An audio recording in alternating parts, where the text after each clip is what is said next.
Chinese mobile बनाने वाली 3 कंपनियां हजारों करोड़ रुपए लेकर भाग रहे थे, मगर फाइनली पकड़े ही गए। जब से गलवान इंसिडेंट हुआ है, लोग कह रहे थे कि इन कंपनियों को आप बैन क्यों नहीं कर देते, मगर इसके अंदर कुछ तकनीकी प्रॉब्लम्स थी। अगस्त 2021 के अंदर चाइनीज कंपनी ZTE के ऊपर छापा मारा गया था और पता पड़ा था वो कितना घपला कर रहे हैं। पहली बात समझिए, भारत के अंदर चाइनीज कंपनियों ने इन्वेस्टमेंट कर दिया है, रातों रात इनको यहां से खदेड़ नहीं सकते, इंटरनेशनल रूल्स इनके ऊपर लगते हैं। दूसरी बात यह है कि मोबाइल कंपनीज भारत के अंदर जो मैन्युफैक्चरिंग कर रही थी उसके ऊपर वो टैक्स देती थी, तो इसके अंदर इनको कैसे रोका जाता। मतलब आप चाइना से सामान का इंपोर्ट करने के ऊपर तो रोक लगा भी दो, ड्यूटी लगा भी दो, मगर यहां पर जो कंपनी आ गई है रूल्स के हिसाब से आ चुकी है, उनको आप मैन्युफैक्चरिंग करने से कैसे रोकोगे। 26 दिसंबर को भारत ने चाइना के 5 बड़े इंपोर्ट्स के ऊपर एंटी डंपिंग ड्यूटी लगा दी थी, जिससे वो इंपोर्ट होना मुश्किल हो जाए। मगर भारत के अंदर जो कंपनीज आ रही हैं वो चाइनीज कंपनीज बहुत ही चालाक है। इनकम टैक्स डिपार्टमेंट को उनकी खबर लेनी पड़ी, एक एक करके परतें खुलती गई कि किस प्रकार से चाइनीज कंपनी भारत के अंदर आकर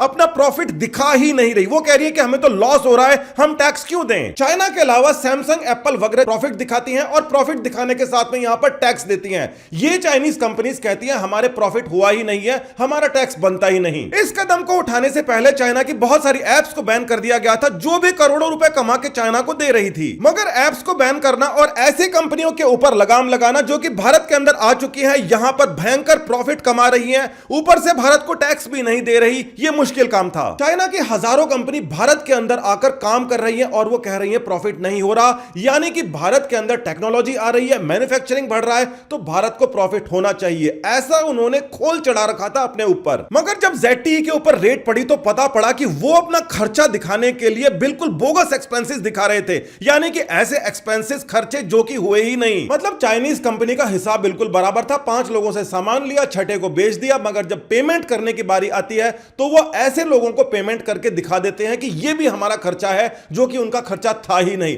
यानी कि पैसा वो इकट्ठा कर रहे थे और बाहर भेज रहे थे। इसके अलावा चाइना की बहुत सारी ऐसी कंपनियां आ गई थी जो लोगों को बोलती थी कि घर बैठे ये ऐप डाउनलोड करो, इंस्टॉल करो और पैसे जीतो। इन कंपनियों ने भी 107 करोड़ रुपए का भारत को चूना लगाया और इनको नोटिस मिल गया ईडी का। कुछ समय पहले आपने भी नोट किया होगा, बहुत सारी गेमिंग एप्स आ गई थी, पता नहीं कहां से आ गई थी, और अब वो सारी की सारी गायब हैं क्योंकि उनका भेद खोल दिया गया था। यानी कि टिकटॉक और हार्डवेयर के बाद में ये गेमिंग एप्स के ऊपर भी शिकंजा चल गया था, और इसके बाद में शिकंजा चल जाता है ऐसी चीजों के ऊपर जिनके ऊपर ड्यूटी लगानी थी। 26 दिसंबर को सबसे ज्यादा आयात होने वाले सामानों के ऊपर एंटी डंपिंग ड्यूटी भी लगा दी, और अब बारी थी मोबाइल फोन्स की। तो ये शुभ दिन भी आ गया और मोबाइल फोन मैन्युफैक्चरर्स पे रेड पड़ी, और उसके बाद में चाइना में हाहाकार मच गया। चाइना के आधिकारिक मुखपत्र ने तकरीबन रोते हुए इस रिपोर्ट को लिखा है कि हमारे ऊपर रेड क्यों डाल रहे हो, और भारत के अंदर इन कंपनीज के नाम कहीं नहीं है, मगर ग्लोबल टाइम्स ने बताया कि जो सबसे बड़े मैन्युफैक्चरर्स हैं चाइना वाले,